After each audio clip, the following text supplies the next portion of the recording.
الحمد لله نحمده ونستعينه ونستغفره ونعوذ بالله من شرور أنفسنا ومن سيئات أعمالنا من يهده الله فلا مضل له ومن يضلل فلا هادي له وأشهد أن لا إله إلا الله وحده لا شريك له وأشهد أن محمدا عبده ورسوله صلى الله عليه وسلم. أما بعد فإن خير الحديث كتاب الله وخير الهدي هدي محمد صلى الله عليه وسلم وشر الأمور محدثاتها فإن كل محدثة بدعة وكل بدعة ضلالة وكل ضلالة في النار. أعوذ بالله من الشيطان الرجيم. لقد كان لكم في رسول الله أسوة حسنة. حضرات علماء کرام، جمعیت علماء ہند صوبہ دہلی حلقہ نبی کریم کے ذمہ داران، بزرگوں، بھائیوں اور عزیز نوجوانوں، اور گھروں میں بیٹھی ہوئی مائیں اور بہنیں، آج آپ کے اس علاقے میں سیرت النبی کے عنوان سے اہل علاقہ نے یہ مجلس سجائی ہے.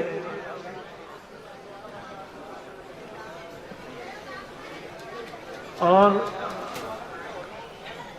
ایک بڑی اچھی کوشش یہ کی ہے کہ تمام مکاتب فکر کے علماء کو، خطباء کو اس اسٹیج پر جمع کیا ہے. یہ ایک اچھی صورتحال ہے. اللہ کرے یہ جذبہ قائم رہے اور مسلمانوں کی صفوں میں اتحاد و اتفاق قائم ہو جائے. سیرت النبی کا جلسہ، یہ عنوان بہت وسیع عنوان ہے. کسی ایک آدمی کے لیے چند منٹوں میں اس پر سیر حاصل گفتگو کرنا ناممکن ہے. رسول اللہ صلی اللہ علیہ وسلم کی سیرت طیبہ، آپ کی حیات طیبہ کو لوگوں نے ہزاروں صفحات میں قلم بند کیا ہے. دنیا میں جتنے نبی، رسول اور دیگر مذاہب کے رہنما آئے ہیں، ان سب میں پیغمبر اسلام محمد الرسول اللہ صلی اللہ علیہ وسلم کی حیات طیبہ پر جتنا لکھا گیا ہے، کسی پر نہیں لکھا گیا. محمد الرسول اللہ صلی اللہ علیہ وسلم کی سیرت طیبہ پر لاکھوں صفحات لوگوں نے لکھے ہیں اور آج بھی لکھ رہے ہیں. آپ صلی اللہ علیہ وسلم کی حیات طیبہ کے مختلف پہلوؤں پر، مختلف گوشوں پر لوگوں نے قلم اٹھایا ہے اور آج بھی یہ سلسلہ برابر جاری ہے. اللہ رب العالمین نے آپ کو چونکہ آخری نبی اور رسول بنایا اور رسالت محمدیہ صلی اللہ علیہ وسلم کو قیامت تک کے لیے جاری و ساری رکھا. اسی لیے آپ کی سیرت طیبہ کے ایک ایک پہلو کو اللہ رب العالمین نے محفوظ کر دیا. آپ عالمی تاریخ کا مطالعہ کریں، مذاہب کی تاریخ کا مطالعہ کریں، تو آپ کو پتہ چلے گا کہ بہت سے ایسے رہبر گزرے ہیں الگ الگ مذاہب کے کہ جن کی مکمل تاریخ دنیا میں موجود نہیں ہے. وہ کہاں رہے، کہاں دفن کیے گئے، کہاں ان کا آخری مقام ہے، کون سی آرام گاہ ہے، معلوم نہیں. لیکن محمد الرسول اللہ صلی اللہ علیہ وسلم کی پوری حیات طیبہ آپ کا پورا شجرہ آپ سے لے کر آدم علیہ السلام تک محفوظ ہے، پیدائش سے لے کر وفات تک پوری حیات طیبہ محفوظ ہے۔ بڑے بڑے واقعات ہی نہیں، چھوٹی چھوٹی چیزیں بھی محفوظ ہیں، یعنی آپ کا مسکرانا بھی محفوظ ہے، آپ کو بیت الخلاء جانا بھی محفوظ ہے، آپ کا گھر میں رہ کر بیویوں کے ساتھ بیٹھنا اور ان کے ساتھ حسن سلوک کا انداز اختیار کرنا وہ بھی محفوظ ہے، صحابہ کی مجلس میں بیٹھنا، ان سے گفتگو کرنا، ان کو تعلیم دینا وہ بھی محفوظ ہے۔ غرض یہ ہے کہ زندگی کے تمام گوشے، تمام پہلو محفوظ ہیں۔ ہمارے لیے بڑے فخر کی بات ہے اور بہت بڑے شرف کی بات ہے، لیکن میرے بھائیوں، مسلمانوں، بزرگوں اور نوجوانوں، رسول اکرم صلی اللہ علیہ وسلم کی شان اور آپ کا اعلیٰ و عرفہ مقام یہ مسلم ہے، اس میں کوئی کلام نہیں۔ محمد رسول اللہ صلی اللہ علیہ وسلم سب سے بڑے انسان، انسانوں میں سب سے بڑے انسان، محمد رسول اللہ صلی اللہ علیہ وسلم نبیوں میں سب سے افضل نبی، رسولوں میں سب سے افضل رسول، عالموں میں سب سے افضل اور بڑے عالم، سپہ سالاروں میں سب سے افضل اور بڑے سپہ سالار، دوستوں میں سب سے اعلیٰ و عرفہ دوست، سب سے بڑے دوست، شوہروں میں سب سے افضل ترین شوہر، باپ کے اعتبار سے سب سے افضل ترین والد، اولاد کے اعتبار سے سب سے افضل ترین اولاد۔ گویا زندگی کے تمام معاملات میں رسول اکرم صلی اللہ علیہ وسلم کا مقام سب سے عرفہ ہے، سب سے اعلیٰ، یعنی اللہ تعالیٰ کے بعد آپ ہی کا مقام۔ رسول اکرم صلی اللہ علیہ وسلم کا اعلیٰ اور عرفہ مقام مسلم ہے، اس میں کوئی شک اور کوئی دو رائے نہیں، اور ساری دنیا تسلیم کرتی۔ غیر مسلموں نے جو کتابیں لکھی، ایک شخص نے 100 افراد پر ایک کتاب تیار کی ہے، دنیا کے 100 بڑے انسان، ان میں سب سے پہلا نمبر محمد رسول اللہ صلی اللہ علیہ وسلم کا ہے۔ تو ہمارے نبی صلی اللہ علیہ وسلم سب سے افضل، سب سے اعلیٰ، سب سے برتر، سب سے اونچا مقام، اور آپ کی نبوت کا اعلان دنیا میں 24 گھنٹے ہوتا ہے۔ اللہ کی بڑائی، اس کی کبریائی کا اعلان اور محمد رسول اللہ صلی اللہ علیہ وسلم کی رسالت کا اعلان دنیا میں ہر وقت ہوتا ہے۔ آپ سوچیں گے یہ کیسے؟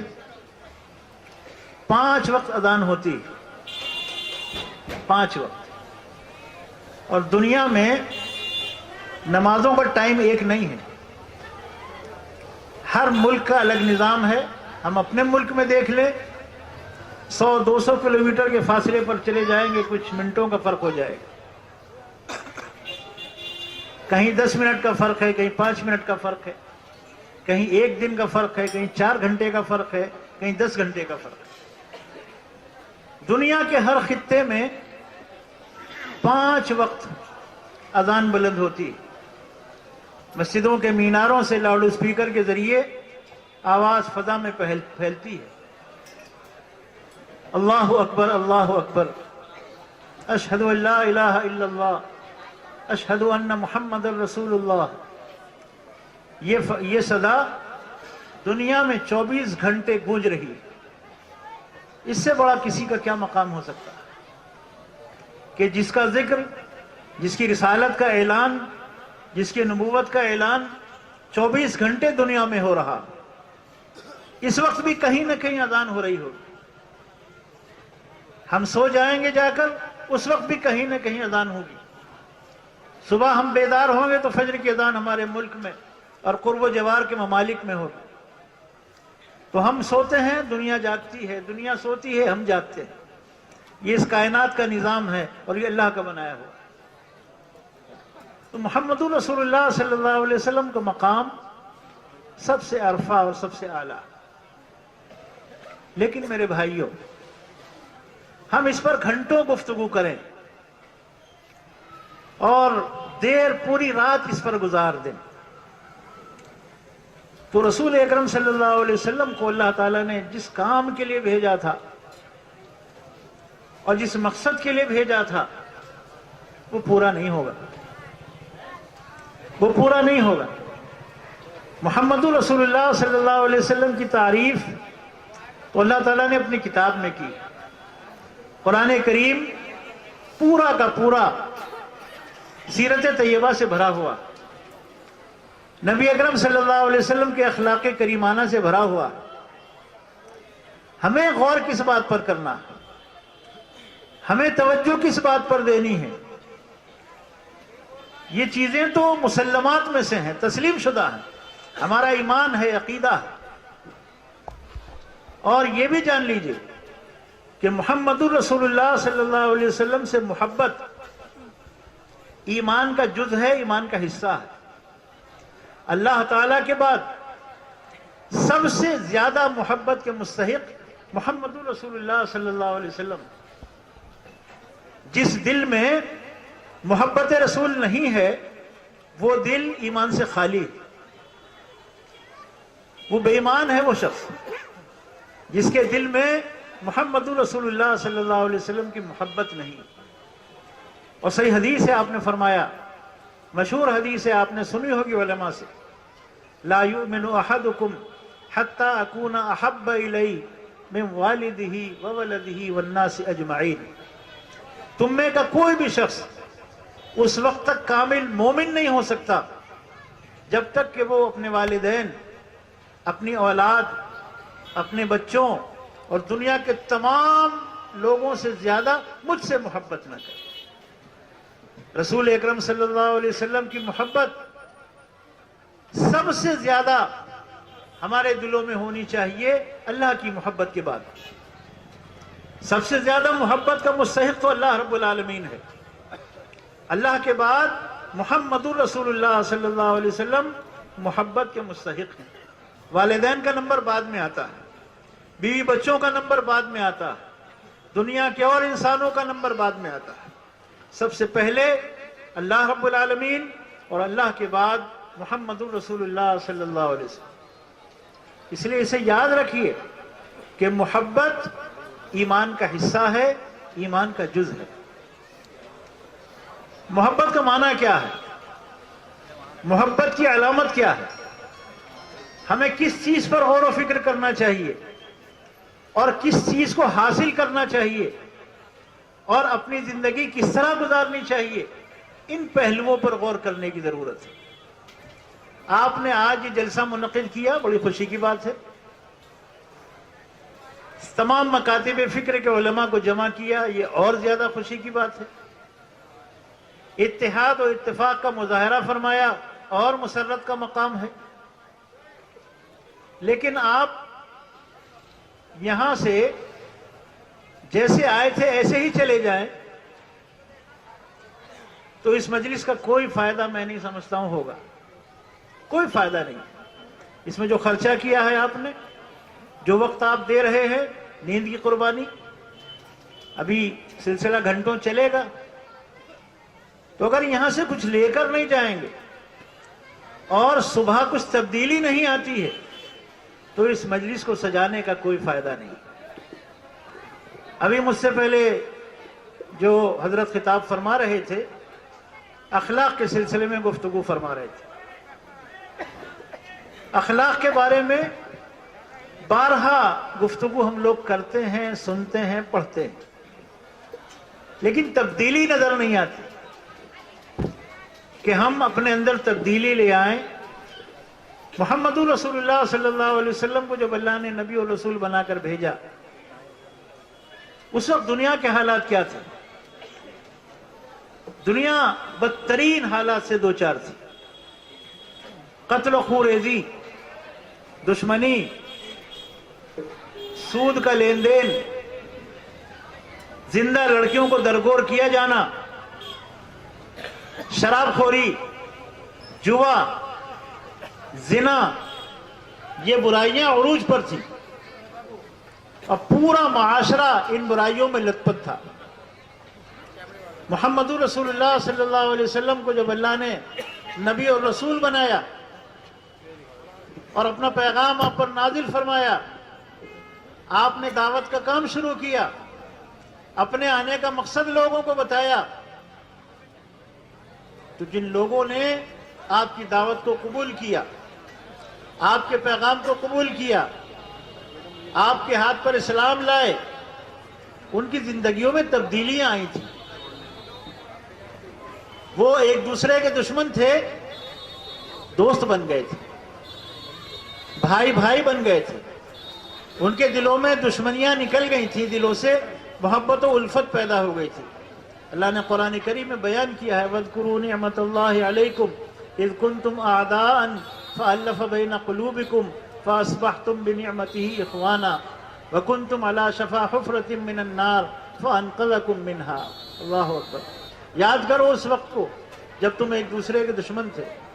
وَاذْكُرُوا نِعْمَةَ اللَّهِ عَلَيْكُمْ، اللہ کے اس انعام کو یاد کرو، اس انعام کا ذکر کرو جب تم اذ کنتم اعداء ایک دوسرے کے دشمن تھے، ایک دوسرے کے خون کے پیاسے تھے، ایک دوسرے کے مخالف تھے۔ فَأَلَّفَ بَيْنَ قُلُوبِكُمْ فَأَصْبَحْتُمْ بِنِعْمَتِهِ إِخْوَانًا، اس نعمت کا ذکر کرو جس نعمت کو قبول کر کے، جس نعمت کو اپنا کر، جس نعمت کے ذریعے تمہاری دشمنیاں ختم ہو گئیں، تم بھائی بھائی بن گئے، تمہارے دلوں میں ایک دوسرے کی طرف سے محبت و الفت پیدا ہو گئی۔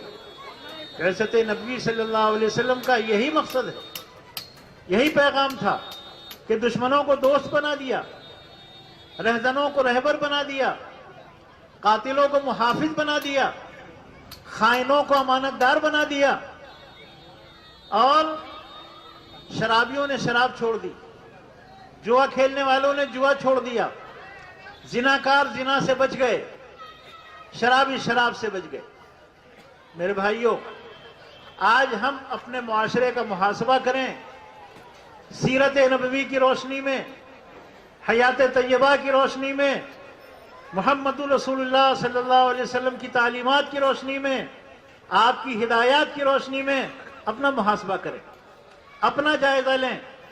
میں پورے شہر کی بات نہیں کرتا، آپ صرف اپنے اس علاقے پر غور کریں۔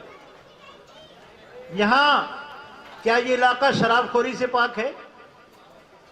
میں غیر مسلموں کی بات نہیں کرتا، مسلمانوں میں مسلم معاشرہ آپ کے اس نبی کریم کا کیا شراب خوری سے پاک ہے؟ کیا بے حیائی سے پاک ہے؟ کیا جوا اور سٹا سے پاک ہے؟ زناکاری سے پاک ہے؟ آپس کی دشمنیوں سے پاک ہے؟ نہیں ہے۔ تو سیرت پر تقریر سننے کا فائدہ کیا ہے؟ سیرت پر تقریریں سننے کا فائدہ کیا ہے اگر تبدیلی نہیں آتی؟ شرابی شراب نہیں چھوڑ رہا، جواری جوئے سے نہیں بچ رہا ہے، زناکار زناکاری سے دور نہیں ہو رہا ہے، بے حیائی ختم نہیں ہو رہی ہے، فائدہ کیا؟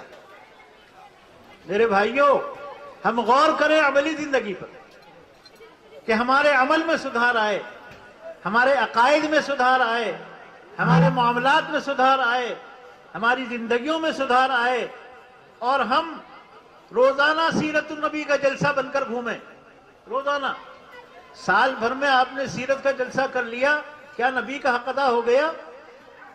یہی نبی کا حق ہے ہم پر، یہی رسول اللہ صلی اللہ علیہ وسلم کے حقوق ہیں۔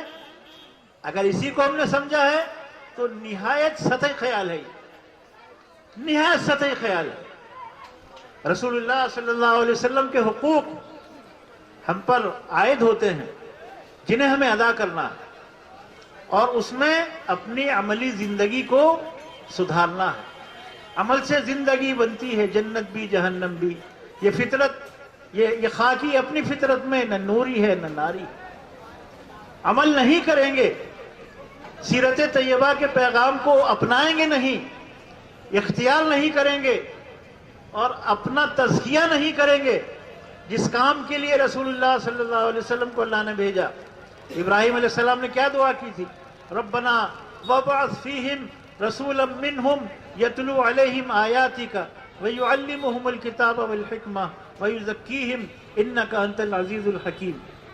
اے پروردگار، اے رب العالمین، انہی میں سے ان میں ایک رسول بھیج دے، ایک رسول مبعوث فرما دے جو انہیں تیری آیتیں پڑھ کر سنائے، کتاب اور حکمت کی تعلیم دے اور ان کا تزکیہ کرے، انہیں پاک صاف کر دے برائیوں سے، شرک سے، کفر سے، جھوٹ سے، مکر سے، دشمنی سے اور معاشرتی اور سماجی برائیوں سے. رسول اللہ صلی اللہ علیہ وسلم نے یہ کارنامہ انجام دیا. 13 سال کی مکی زندگی ہے اور 10 سال کی مدینے کی زندگی ہے. مکے میں توحید کا پیغام نازل ہوتا رہا، ایک اللہ کی عبادت کرو، وہی اکیلا اس ساری کائنات کا منتظم ہے، وہی اکیلا عبادت کا مستحق ہے، وہی اکیلا اس ساری کائنات کی طاقت اور قوت کا مالک ہے. اسی کی عبادت کرو، اسی کے آگے جھکو، غیر اللہ کی پرستش مت کرو، بتوں کے آگے مت جھکو، کسی اور کے آگے ہاتھ نہ پھیلاؤ. یہ دعوت دی جاتی رہی 13 سال تک مکے میں. مدینے کے 10 سال مختصر ترین ہیں 10 سال، لیکن 10 سال میں انقلاب آیا پوری دنیا میں. احکام نازل ہوئے، حلال و حرام کے مسائل نازل ہوئے، نماز روزے کے مسائل نازل ہوئے، حج اور زکوٰۃ کے احکام نازل ہوئے، غزوات بھی ہوئے، دشمنوں سے معاہدے بھی ہوئے، ان سے صلح کے معاملات بھی ہوئے، غیر مسلم حکمرانوں کو دعوت کا کام بھی دیا گیا. رسول اللہ صلی اللہ علیہ وسلم کے آخری ایام ہیں، دنیا سے رخصتی کا وقت قریب ہے. میں اسے بیان کر کے اپنی بات ختم کروں گا کیونکہ لگتا ہے وقت ختم ہو رہا ہے. اللہ کے رسول صلی اللہ علیہ وسلم دنیا سے جانے والے ہیں، آخری وقت ہے، اور آپ کی وفات 12 ربیع الاول کو ہوئی. اکثر مورخین کا اس پر اتفاق ہے. 12 ربیع الاول کو مدینے میں کوہرام تھا، گھر گھر میں کوہرام تھا. صحابہ کی کیا حالت تھی، کیونکہ وفات نبوی کا واقعہ امت کے لیے سب سے بڑا حادثہ ہے. قیامت تک اس سے بڑا حادثہ نہیں ہوگا. رسول اللہ صلی اللہ علیہ وسلم نے جو ہدایات فرمائیں آخری وقت میں، وہ ہدایات یہ تھی: الصلاۃ الصلاۃ وما ملکت ایمانکم، نماز نماز نماز نماز، اور جو تمہارے ماتحت ہیں ان کا خیال رکھنا، جو تمہاری ماتحتی میں ہیں ان کا خیال رکھنا. اور اسی طرح رسول اللہ صلی اللہ علیہ وسلم نے مسلمانوں کو بدعقیدگی سے روکا. آپ نے فرمایا: لعن اللہ الیہود والنصارى اتخذوا قبور انبیائہم مساجد. اللہ یہود اور نصارہ پر لعنت کرے، انہوں نے اپنے نبیوں کی قبروں کو مسجد بنا لیا تھا. یہ آخری وقت کی ہدایات، یہ آخری وقت کی نصیحتیں ہیں امت کو. اس لیے میرے بھائیوں، ہم پیغام کو پر توجہ دیں، ہدایات پر توجہ دیں، تعلیمات پر توجہ دیں، اور اصل محبت یہ ہے کہ ہم رسول اللہ صلی اللہ علیہ وسلم کی اتباع کریں، آپ کی پیروی کریں، آپ کے لائے ہوئے دین کے مطابق زندگی گزاریں. آپ نے جو پیغام دیا اس کو ہم عملی شکل دیں، اپنی زندگیوں میں اتار لیں اور اپنے اوپر ان کا نفاذ کریں. یہ ہے نبی کریم صلی اللہ علیہ وسلم کے بھیجے جانے کا مقصد، آپ کو نبی اور رسول بنانے کا مقصد، کہ ہمارا تزکیہ ہو جائے، ہم پاک اور صاف ہو جائیں گناہوں سے، برائیوں سے، بد اخلاقی سے اور شرک و بدعات سے، خرافات سے، ہر طرح کی چیزوں سے ہم پاک اور صاف ہو جائیں. رسول اللہ صلی اللہ علیہ وسلم نے ہمیں ہر گوشے میں، زندگی کے ہر شعبے میں ہماری رہنمائی فرمائی ہے. اسی لیے اللہ تعالیٰ نے فرمایا: لَقَدْ كَانَ لَكُمْ فِي رَسُولِ اللَّهِ أُسْوَةٌ حَسَنَةٌ. اے لوگو، محمد صلی اللہ علیہ وسلم کی زندگی میں تمہارے لیے بہترین نمونہ ہے، بہترین نمونہ ہے. اس لیے نوجوانوں، ہمارے لیے آئیڈیل، ہمارے لیے نمونہ محمد رسول اللہ صلی اللہ علیہ وسلم، کوئی اور نہیں ہے. آج ہمارے نوجوانوں کا حال دیکھیے کیا ہے. نوجوانوں کے کون کون آئیڈیل بنے ہوئے ہیں، کن نقلیں ہمارے نوجوان اتار رہے ہیں، اور سیرت کے جلسے بھی ہو رہے ہیں. تو سیرت کے خالی جلسے کر لینے سے اور اپنے حلیے میں تبدیلی نہ لائے ہم، کوئی فائدہ نہیں. اس لیے تبدیلی آنی چاہیے، سدھار آنا چاہیے، اصلاح ہونی چاہیے، بدلاؤ آنا چاہیے اور ہم چلتے پھرتے مسلمان نظر آئیں، گفتگو سے مسلمان نظر آئیں، شکل و صورت سے مسلمان نظر آئیں، اپنی عادتوں سے مسلمان نظر آئیں، اپنے کردار سے مسلمان نظر آئے، اپنے معاملات سے مسلمان نظر آئے، تو لوگ کہیں گے یہ کون ہے؟ یہ محمد رسول اللہ صلی اللہ علیہ وسلم کا امتی ہے۔ روز جلسہ ہوگا، روز آپ کے اخلاق اور کردار کے ذریعے سیرت کا پیغام پہنچے گا، آپ کے نبی کا نام روشن ہوگا۔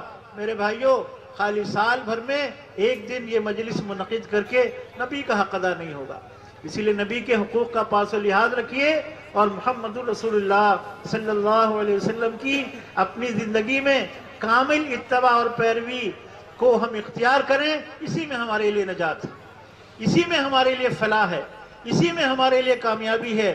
میں آخر میں منتظمین جلسہ کا پھر شکر گزار ہوں کہ انہوں نے آج کی اس مجلس میں ہمیں آپ سے ملاقات کا اور آپ کے سامنے بیٹھ کر کچھ گفتگو کرنے کا موقع میسر کیا۔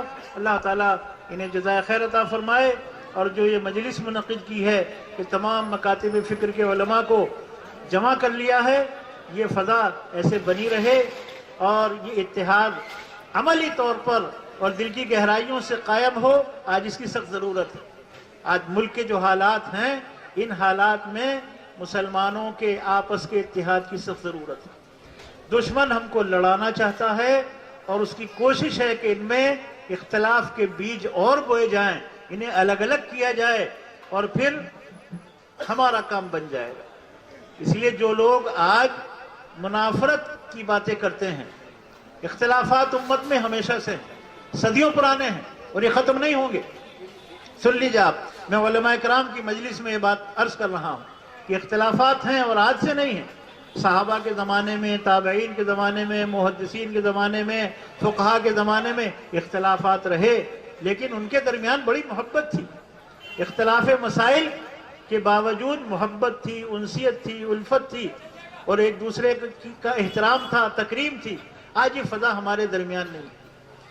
میں علماء کرام سے بڑے ادب سے گزارش کروں گا کہ اختلافی معاملات کو ایک جانب رکھیں، اور سب سے پہلے اس بات کا عہد کرنا چاہیے حضرات علماء کرام کو، میری گزارش ہے یہ کہ کسی کلمہ گو کی تکفیر نہ کی جائے۔